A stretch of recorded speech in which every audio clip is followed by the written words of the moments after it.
I had an allergy fit yesterday and didn't feel like reading Midnight Sun. And my kitty is here. Oh, Julio. Okay, chapter 18, Mind Over Matter. Ed driving was a good idea since Bella would have had to pay attention to the road and not him. He puts on a song called Pledging My Love. Did you just knock over my capybara?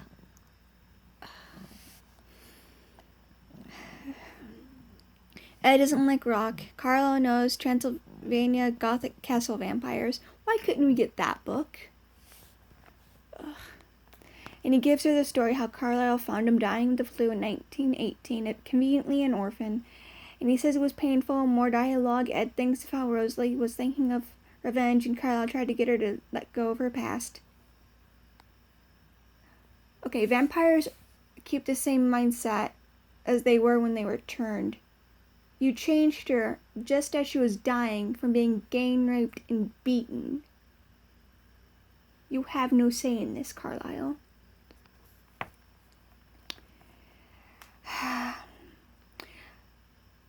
She calmed down after killing them all, and then she found Emmett and begged Carlisle to save him. And for the first time, Ed rooted for her happiness. Well, for once you're not thinking of just yourself then, huh?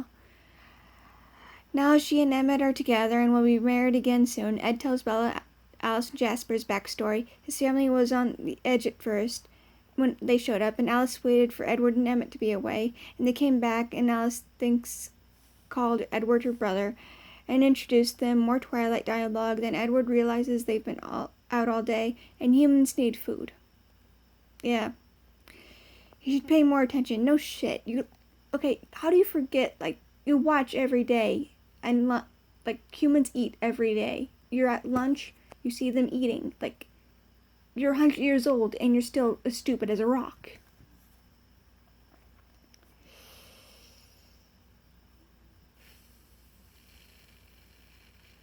Calm down. Pet the capybara. Pet the kitty.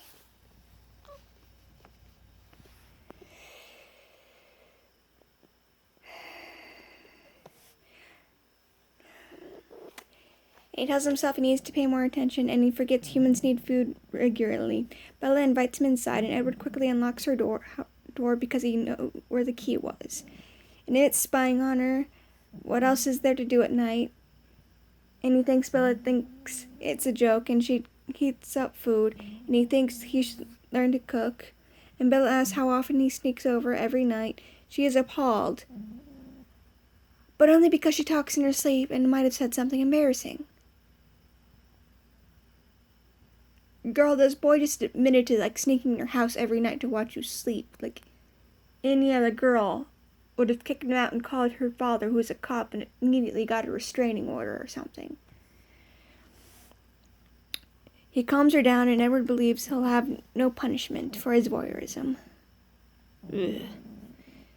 But he hears Charlie pulling up, and he leaves. Charlie asks it for a plate, and they chat, and Bella goes to bed early. Edward is confused by the images in Carlisle's head. Like, it's a bunch of, like, weird stuff, too. It's, like, a blonde girl with barrettes, the gym decorated with crepe paper. It's weird. I don't get it either.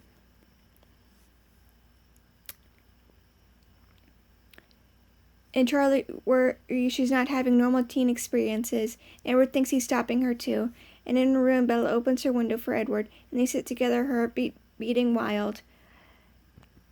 And Edward hears Charlie messing with the truck, and Edward starts reading Tooth and Claw. It's about dragons. It didn't sound interesting to me. Tooth and Claw, and she gets ready for bed, and he puts it back when she returns, and he thinks there should be a word between goddess and naiad. She's wearing, like, these dirty, tattered clothes she wears as pajamas. Like, boy. Like, ugh. As much as Bella is described as a plain Jane in Twilight, I don't believe Edward loving her to, like, the level of a goddess is going to cut it.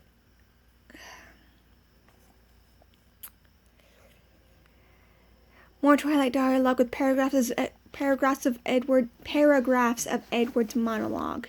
She doesn't want him to go away. He admits he was furious with jealousy before, and that was the first night he snuck in her room. Red flag. When she said his name, it changed everything, and he says there's no competition for it. He tells Bella to lie down, and he hides as Charlie checks in on her. And when he's gone, Edward tells her she's a terrible actress. Kristen Stewart is an okay actress. She was just stuck with a shit movie. She doesn't want to sleep, and he starts sniffing her skin.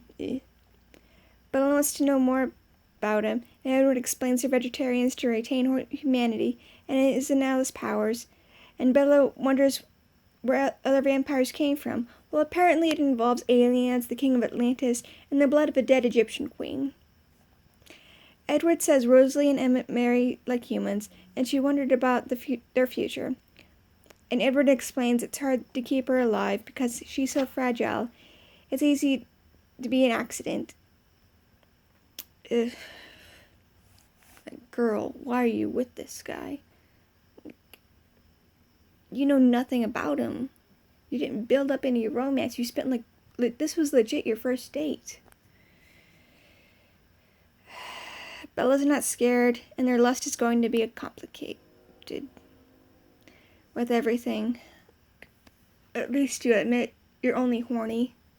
Like, this isn't love. It's really not. You guys just want to fuck. And we are going to be tortured with it for 3 books.